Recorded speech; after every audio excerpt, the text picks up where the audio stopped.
Doctor Pradeep Sharma मेरे साथ हैं, सीनियर एडवोकेट हैं सुप्रीम कोर्ट में। डॉक्टर प्रदीप, आखिर में आपके पास आने का मकसद मेरा यही था कि पहले चर्चा हो जाए और फिर मैं आपसे समझूं कि इतने नियम कायदे कानून होने के बावजूद भी, रीता मैम भी कह रही थी यूपी में देखिए इस तरह का नियम है, अलग अलग स्टेट्स में जो नियम है वो भी हमने अपनी रिपोर्ट में दिखाए। सर, किसी नियम का डर नहीं है क्या?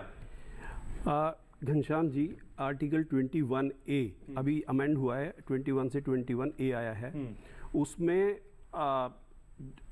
जो सरकार होती है वो बाध्य है, they are duty bound to provide education. अच्छा, इसके लिए अब बहुत से चीज़ें, बहुत व्यूअर्स को भी बहुत सी चीज़ें नहीं पता है, जो मैं अभी शो के दौरान बताऊंगा कि कैसे इन स्थितियों में वो कैसे कैसे कर सकते हैं। एक दो इशू हैं।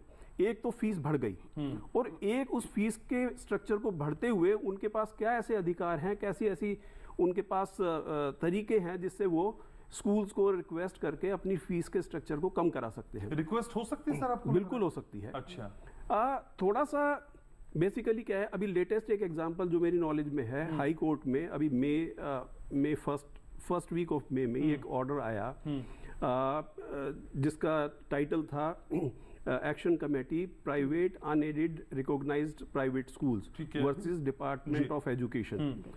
ये जो एक केस आया, इसमें हाई कोर्ट ने ये डिसाइड किया कि आप जो प्राइवेट अनएडेड और स्कूल्स हैं उनको कोई परमिशन लेने की ज़रूरत नहीं है टाइम गवर्नमेंट से, डिपार्टमेंट ऑफ एजुकेशन से, जब वो बढ़ाते हैं। हालांकि रूल ये कहता है, प्रैक्टिस भी यही होनी चाहिए और रूल्स के बियॉन्ड कुछ नहीं है। रूल ये कहता है कि आप जब भी फीस बढ़ाएंगे, पहली बात तो ये है कि आप 10% के बियॉन्ड फीस पर एनम बढ़ा नहीं सकते। अच्छा, उसके बाद एक प्रोसीजर होता है घनश्याम जी कि आप, ऐसा नहीं है कि आपके मन में आया कि आपने आज 40% बढ़ा ली, कल को 50% बढ़ा ली, 60% बढ़ा ली। 87 सर, 87 का आंकड़ा मैम ने अभी दिया, 87%। आपको अच्छे से याद होगा कि मैंने मेरी PIL थी कोविड के टाइम में, जब स्कूल्स की जो ट्यूशन फीस को लेके सिर्फ हुआ था, बाकी की सब जो फी था वो हट गई थी और उन्होंने कहा था रिवर्ट भी हुई है जी। तो उस PIL के माध्यम से फायदा हुआ, लेकिन उसका इम्पैक्ट देखिए आप, पर्सन्स जो बच्चे हैं जिनके माता पिता हैं वो एक स्टेज के बाद स्कूल्स के प्रेशर में इतना आ जाते हैं कि मेरी नॉलेज में ये भी आया कि जैसे ही कुछ टाइम के बाद जब रीओपनिंग ऑफ स्कूल्स हुई, उसके बाद जो बैलेंस उनका बच गया था, जो पीछे वाले टाइम में जब कोविड के टाइम में हमने PIL लगाई और उसका कोर्ट का ऑर्डर्स हुए, उस टाइम पे नहीं ले पाए, उन्होंने बाद में वो पैसा कलेक्ट करना शुरू कर दिया है। एक स्कूल की फीस हाइक होने में बहुत से फैक्टर्स हैं, बहुत सी चीज़ें हैं जिन्हें देखा जाता है। आप स्कूल की बिल्डिंग कैसे कर रहे हैं, आपका जो ट्रांसपोर्ट, जो किस एरिया में आपका स्कूल है, ट्रांसपोर्टेशन डिपार्टमेंट को, मैडम अभी पैनलिस्ट बैठी हैं हमारे साथ में, इनको ज़्यादा अच्छे से पता होगा क्योंकि आप मेंबर भी रही हैं।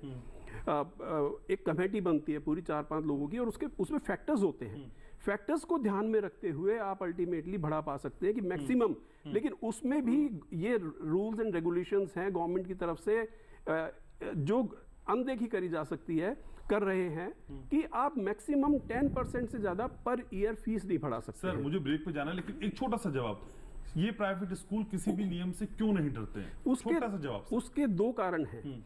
एक कारण तो ये है कि ये कोर्ट के पास जाकर और वहां पर लॉ को ठीक से प्रेजेंट ना करके, मैं बोलूंगा, और मैं जब ये बोल रहा हूँ लॉ को ठीक से प्रेजेंट नहीं करते तो उसका मेरे पास एक कारण है। अच्छा। मैं अपनी स्टेटमेंट को जस्टिफाई करूंगा। लॉ को मोल्ड करके ठीक से प्रेजेंट ना करके और कोर्ट के सामने रखते हैं। कई बार ऐसा भी हो सकता है कि टीचर्स जो पेरेंट्स हैं वो उस देखिए कोर्ट में किसी की क्या स्टैंडिंग है ये भी बहुत मैटर करती है।